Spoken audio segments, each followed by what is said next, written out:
இந்த வீடியோவில் என்ன பார்க்க போகிறோம்னா ஸ்ரீரங்கம் கோயிலோட அருகப்பழைய ஃபோட்டோஸ் தான். ஸோ இந்த ஃபோட்டோஸ்லாம் நீங்கள் பார்த்துருப்பீங்கன்னு தெரியல. ஸோ அப்படிப்பட்ட ஃபோட்டோஸ் தான். ஸோ நாங்கள் ஃபோட்டோஸ்க்குள்ளே போயிடலாம். ஓகே, முதல் ஃபோட்டோ தான் இது, அந்த மொட்டை கோபுரம். ஸ்ரீரங்கம் வரலாறு எடுத்துக்கிட்டாலே ரொம்ப முக்கியமான இடத்துல இருக்கிறது இந்த மொட்டை கோபுரம் தான். காரணம், இந்தியாவிலேயே ஆசியாவிலேயே மிகப்பெரிய கோபுரம் வந்து ஸ்ரீரங்கம் கோபுரம் தான். ஸோ அப்படியேப்பட்ட கோபுரம் ஒரு மொட்டை கோபுரமாக இருந்ததுன்னா அது இதுதான் ரீசெண்டாக ஒரு 50 வருஷத்துக்கு முன்னாடி. ஸோ அதுக்கு முன்னாடி இருக்குமே மொட்டை கோபுரம் தான் இருந்தது. அதாவது பாதியிலேயே கைவிடப்பட்ட ஒரு கோபுரமாக அந்த கருங்களால் அடித்தளம் போட்டு அந்த கீழே அந்த இது பண்ணிட்டு கிரானைட் பண்ணிட்டு மேலே வந்து கோபுரம் அமைக்கவே இல்லை.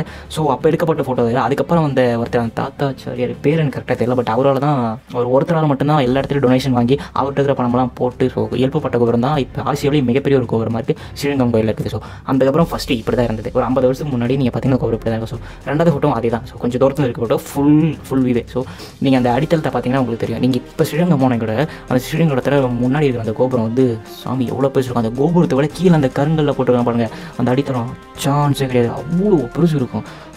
எப்படி கட்டினாங்கன்னு தெரியல. நீங்கள் யோசிக்க முடியாத அளவுக்கு இந்த இதெல்லாம் 1800 வருஷம் முன்னாடி வைக்கப்பட்ட அந்த அடித்தளம் அந்த கீழே அந்த கல். ஸோ எப்படி பண்ணியிருப்பாங்கன்னு சான்ஸ் இல்லை. சரி, இப்போ நம்ம அடுத்த ஃபோட்டோக்கு போனால் இது வந்து இன்சைடு கோபுரம், அந்த செகண்ட் கோபுரம் சொல்லுவோம், ரெண்டாவது ஸ்ரீரங்கத்தோட கோபுரம். ஸோ இது பார்க்க ரொம்ப அழகாக இருக்குது. இந்த நடுவில் பார்த்தீங்களா அப்பயும் வீட்டில் இருந்து நிறைய வீடு இருந்திருக்கு, கடைங்க இருந்திருக்கு. ஓகே, இது இப்படியும் ஒரு 120 வருஷத்துக்கு முன்னாடி எடுக்கப்பட்ட ஃபோட்டோ. ஸோ அப்பயும் கூட கடைலாம் இருந்திருக்கு, நிறைய கடை, இப்போவும் கடை இருக்குது. இப்போ அடுத்த ஃபோட்டோ பார்த்தீங்கன்னா அந்த மண்டபத்துக்கு முன்னாடி அந்த 3வது கோபுரம் பார்த்தீங்களா, அந்த கோபுரத்துக்கு முன்னாடி இருக்கிற இடம் இது. அப்போ ரோடு பார்த்தீங்கன்னா மண் மட்டும் தான் இருக்குது. மண் சைடெலாம் குடிசெல்லாம் இருக்குது, குடிசையில் பானை கடைலாம் இருந்திருக்கு. ஓகே, அப்பவும் சரி இப்பவும் சரி அது வந்து பெரிய கோயிலாக இருந்திருக்கு. அதன் காரணமாக நிறைய கடைலாம் வச்சுருந்துருக்காங்க. ரொம்ப பெரிய கோயில் தான். அடுத்தது லாஸ்ட்டு கோபுரமா, இது 2வது கோபுரம்னு நினைக்கிறேன்.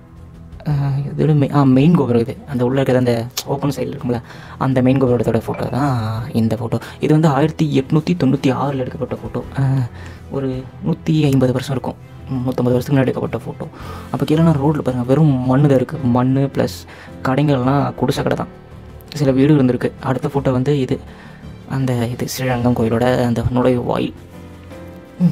செம்மையில் இந்த மதில் சுவரெலாம் அப்போ எல்லா கோபுரமே பெயிண்ட் பண்ணாமல் தான் வச்சுருக்காங்க. சில கோபுரம் இல்லை, எந்த கோபுரமும் பெயிண்ட் பண்ணவே இல்லை. இப்போ தான் எல்லாத்தையும் பெயிண்ட் பண்ணி வச்சுருக்காங்க. ஓகே, வளர்ச்சி அடைந்ததன் காரணமாக பெயிண்ட் பண்ணிட்டாங்கன்னு நினைக்கிறேன். எனக்கு ரொம்ப பெயிண்ட் பண்ணாதப்போ தான் அழகாக இருந்திருக்குன்னு நினைக்கிறேன். உங்களுக்கும் அப்படி தோணுச்சுன்னா கீழே கமெண்ட் கொட்டிடுங்க. பிகாஸ் அங்கே பாருங்கள் பெயிண்ட் பண்ணாமல் அந்த கோபுரம் எவ்வளோ அழகாக இருக்குன்னு. இப்போ அடுத்த ஃபோட்டோ வந்து ஸ்ரீரங்கம் அந்த அதே 2வது கோபுரம் தான். இதுவும் ரொம்ப பழைய கோபுரம், கடைங்க தான் ஹைலைட்டு, அழகாக இருந்திருக்கு. நீங்கள் மூவிஸில் பார்ப்பீங்களா அந்த மாதிரி ஒரு அமைப்பில் இருக்குது. மேபி ஃபோட்டோஸ் வச்சு தான் சரி, அப்போ அந்த காலத்து ஃபோட்டோஸ் வச்சு தான் இப்போ மூவிஸில் பண்ணியிருப்பாங்கன்னு நினைக்கிறேன். நான் அதே மாதிரி இருக்குது. ஓகே, இது என்ன இந்த உள்ளே இருக்கிற அந்த மண்டபம் அப்புறம் அந்த குளம், அந்த டேங்குன்னு சொல்லுவாங்களா அந்த குளத்தோட ஃபோட்டோ இருக்குது. பக்கத்தில் இருக்க பாருங்கள் அந்த தூண்ஸ், அந்த மண்டப தூண்ஸ் தான் அது. இதுவும் ரொம்ப பழைய ஃபோட்டோ. அது வந்து அந்த கோயிலோட சென்டர் பாயிண்டில் இருக்கும் இந்த குளமும் அந்த மண்டபமும். ஓகே, அடுத்தது வந்து இது சரி, இது என்னமோ சொல்லுவாங்க, அந்த பேர் எனக்கு தெரியல, அந்த சேர் ஏதோ தெரியல, பட் இது வந்து ரொம்ப பர்சு. நான் பார்த்துருக்கேன், எனக்கு தெரியாது, பட் நான் கேள்விப்பட்டிருக்கேன் நிறையா. So Radha not seen now discount note, இது வந்து தெரில எனக்கு. இதை பற்றி உங்களுக்கு டீட்டெயில்ஸ் வந்து கீழே கமெண்ட் பண்ணுங்கள், நான் தெரிஞ்சுக்கிறேன். இப்போ அடுத்து வந்து அந்த உள்ளே இருக்கிற அந்த தூண்கள் ஸ்ரீரங்கம் கோயிலில் ரொம்ப முக்கியமான ஒரு சிறப்பம்சமாக இருக்குது. இந்த தூணில் இருக்க அந்த சிற்பங்கள் தான். இந்த மாதிரி எந்த கோயிலும் நீங்கள் பார்க்க முடியாது. பார்த்தா 1 2 பார்க்கலாம், இல்லை 4 பார்க்கலாம். இந்த கோயில் ஃபுல்லாக அந்த மண்டபம் ஃபுல்லாக இந்த மாதிரி தான் இருக்கும். சரியாக செதுக்கி வச்சுருப்பாங்க. அங்கே ஒரு பொண்ணு நிற்கிற பறிச்சுன்னா சரியா, அந்த பொண்ணை விட அந்த தூண் எவ்வளோ ஹைட்டாக இருப்பாங்க. அப்போ இதை செதுக்கிறதுக்கு எப்படியும் ஒரு இதை செதுக்கிறதுக்கு எப்படியும் 10-15 நாள் எடுத்திருப்பாங்க, எப்படியும் 4-5 பேரோட வச்சு. அப்போ இந்த கோயில் கட்டுறதுக்கு எவ்வளோ நாள் இருக்கும், ரொம்ப கஷ்டம் தான். ஸோ இப்போ அடுத்த ஃபோட்டோ வந்து அந்த பெருமாளோட நகைகள், ஆபரணங்கள். அந்த பெருமாளோட காலோட இதை பாருங்களேன், ஆபரணத்தை, அந்த நகையை எவ்வளோ பெருசு இருக்குது, சான்ஸ் கிடையாது. இது இப்போ பல 100 வருஷங்களுக்கு முன்னாடி செய்யப்பட்ட நகை, ஃபுல் அண்ட் ஃபுல் எல்லாம் கோல்டுன்னு நினைக்கிறேன். கோல்டில் செய்யப்பட்டது. இந்த எடுக்கப்பட்ட ஃபோட்டோ வந்து 1896 to 98 இந்த ஃபோட்டோ எடுத்திருக்காங்க. என்ன காரணத்துக்கு எடுத்துங்கன்னா அந்த சர்வே, அந்த கோயிலோட இருக்கிற அந்த நகைகள் உள்ளே இருக்க அந்த பொருட்கள்லாம் கரெக்டாக இருக்கான்னு செக் பண்ணுறதுக்காக எடுக்கப்பட்ட ஃபோட்டோவில் ஒரு ஃபோட்டோ தான் இந்த ஃபோட்டோ. ஓகே, நம்ம இப்போ அடுத்த ஃபோட்டோக்கு போனோம்னா அதுதான் அந்த உள்ளே இருக்கிற அந்த சுவாமியோட நகைகள் ப்ளஸ் அந்த உள்ளே இருக்கிற சாமிக்கு எக்ஸ்ட்ரா போடுவாங்க பார்த்தீங்கன்னா அதில் ஃபுல் கோல்டுன்னு நினைக்கிறேன்ப்பா. இந்த ஃபோட்டோ எதுக்கு எடுத்துருக்காங்கன்னா அதே 1898 அந்த ஆர்கியாலஜிஸ்ட் வந்து சர்வே பண்ணுவாங்களா, ஆர்கியாலஜிக்கல் சர்வே. எஸ், அந்த சர்வே பண்ணும்போது எடுக்கப்பட்ட ஃபோட்டோ தான் இது. 130 வருஷங்களுக்கு முன்னாடி எடுக்கப்பட்ட ஃபோட்டோ. ஆனால் இதெல்லாம் எப்படி வெள்ளைக்காரங்கிட்ட தப்பிச்சு நம்ம ஊருக்கு வந்து தெரியல. எஸ், அவனை தான் விட்டு அடித்து தூக்கிட்டு போயிருப்பாங்க, திருட்டு பசங்கன்னு நான் சொல்ல மாட்டேன். இருந்தாலும் நிறைய பேர் எதுக்கு வந்தாங்க, நம்மகிட்ட இருக்கிற காசெல்லாம் போக தான் வந்தாங்க. மேபி அப்படியும் பண்ணிக்கிட்டு போயிருக்கலாம், பட் தப்பிச்சிருச்சு. எஸ், தப்பிச்சிருச்சுன்னா என்ன சொல்கிறது, மிஞ்சி இருக்கிறது ஆல்ரெடி எல்லாம் தூக்கிட்டு போயிட்டாங்க. ஸோ மிஞ்சி இருக்கிறது இப்போ அடுத்த ஃபோட்டோ வந்து இதுவும் அதே தான். அந்த கடவுளுக்கு அந்த விசிறி மாதிரி ஒன்று விசிறுவாங்கள்ல, அது ப்ளஸ் அந்த அது பேர் எனக்கு தெரியல, பட் அதுதான் இதுவும் அப்போ எடுக்கப்பட்ட ஃபோட்டோ தான். 1898 எடுக்கப்பட்ட ஃபோட்டோ.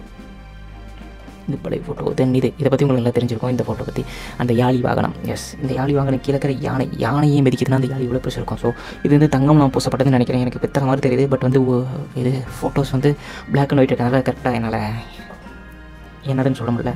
ஓகே, நம்ம பார்த்த ஃபோட்டோக்கு போகலாம். இதுவும் அதே தான். அந்த நான் பார்த்தோம்னா அந்த சேர். இந்த சேர் பற்றி எனக்கு டீட்டெயில் அவ்வளோக்கும் தெரில. யாருக்காலும் தெரிஞ்சுருந்தா கீழே கமெண்ட் பண்ணுங்க, நானும் தெரிஞ்சுக்கிறேன். அடுத்தது அந்த சேர் போட்டா. ஓகே, இந்த சேர் போட்டதான் ஏகப்பட்ட ஃபோட்டோஸ் இருக்குது. ஸ்ரீரங்கம் கோயில் வந்து யாரால் கட்ட ஆரம்பிக்கப்பட்டதுன்னு இது வரைக்கும் தெரியல. மேபி பல மன்னர்கள் அந்த கோயிலுக்கு புதுப்பிச்சிருக்காங்க, ரெனோவேஷன் பண்ணியிருக்காங்க. பட் யாரால் உருவாக்கப்பட்டதுன்னு எனக்கு கரெக்டாக தெரியல. ஓகே, திருச்சியில் இருக்கிறவங்க சோழர்கள்னு சொல்லலாம். சோழர்கள் ரெனோவேஷன் பண்ணியிருப்பாங்க, பாண்டியர்கள் ரெனோவேஷன் பண்ணி, முக்கியமாக நாயக்கர்கள் ரெனோவேஷன் பண்ணியிருப்பாங்க. யாரால் கட்ட ஆரம்பிக்கப்பட்டதுன்னு கீழே கமெண்ட் பண்ணுங்கள், நானும் தெரிஞ்சுக்கிறேன். தேங்க்யூ.